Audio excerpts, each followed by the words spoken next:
Ohio State. Obviously, your defense is very good. You bailed them out last week, but what do you guys have to do to start putting points on the board against this team? Execute. I mean, we look at every opponent the same. We just coming out here to execute.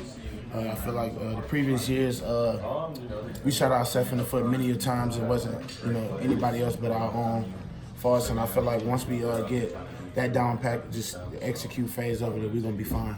How much do you guys sit back and think about that game from 2 years ago down there, and what kind of things do you need to do differently? Definitely, we think about it all the time. I mean, it wasn't our best game we saw in it.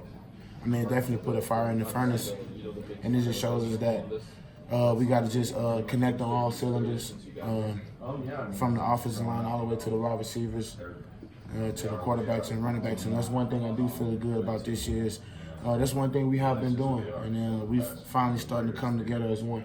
That game that year was the back end, and you guys were in the hunt for a Big Ten title. This is obviously a setup game. I mean, is this a make or break game for you guys?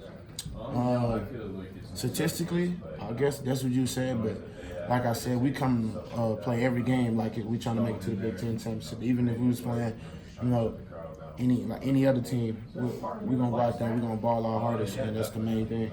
Darrell, they like to load the box to stop the run. How critical is it for you to be able to get separation so Brian can get off some quick throws, so they have to double you to create some openings to run the ball? That's a big thing, and that's one thing that Coach D and Coach Trey will have been telling us about separation. It's gonna be they're gonna one-on-one man match up you, and that's a good thing for our receivers. Just show what you can do and come out and dominate. What's the confidence level in this offense after the last couple of weeks? Highly confident, man. Just you can see each and every week we want to get out there on Saturday and prove that we can be better each and every week and show different things that what we can do. And really going out there on the weekend, man, it really doesn't matter like the opponent really.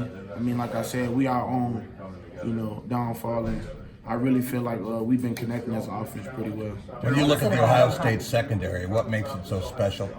Excuse me? When you look at the Ohio State secondary, what makes it so special?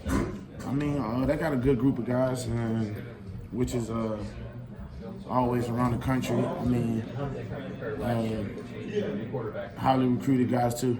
You know what I'm saying? But at the end of the day, we all, athletes. We all got recruited to go places, and I mean, we all put on our pants the same way.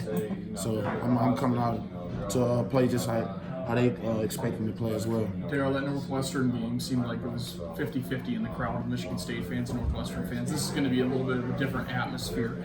How ready is this team for an atmosphere like that in a night game at Ohio State?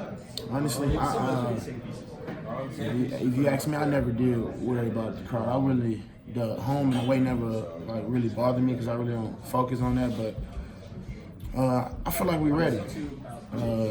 Coach D put us in situations like this plenty of times and let us know we're going to be the away team, that we got to be the underdogs, and with that underdog mentality, roll up our sleeves and work.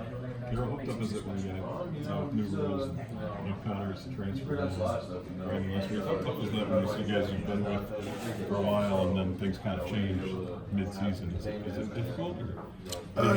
Yeah, it is. I mean, see your brother leave, But at the end of the day, I mean, they got to do what's best for them, which I respect it in every way. And I wish the best for them, and I'm always be in contact for them. And if they ever need anything, they can always call on me. I'll make sure I be there for them. Darrell, certain states like California just passed that law that allows student athletes to get profited from their image and likeness. If certain states were allowed to do that and other states wouldn't, would that affect your decision on where to go, and how do you think that's going to help shape or change the NCAA sports? To some people, it might be, shape where they want to go, but I mean, I knew coming in that I wanted to go to school, number one, go to a great school, and then also I'm here to play football, and I knew the whole aspect set up of not getting paid for your name, but I mean, that's what we work for, that's what we sign up for, and if God will bless you to get to the next level, that time will that time will happen when you get paid for your name and what you do in the field. How much is the portal discussion amongst the players? And you guys, after, say, a couple players leave, I mean, you guys talk internally, hold a meeting amongst yourselves just about, the whole deal and how to handle this kind of situation? I mean, this team is very family-oriented, so it might seem tough, which it is tough when you see somebody leave, but Man, like I said, they are brothers, and I don't think a different way from them. But like Coach D always says, like next man up, you got to be ready to prepare. Like we can't just turn down our heads. Like we'll always be there for them, but we also got a game to play this Saturday. Joe, what's your confidence level at? Having this kind of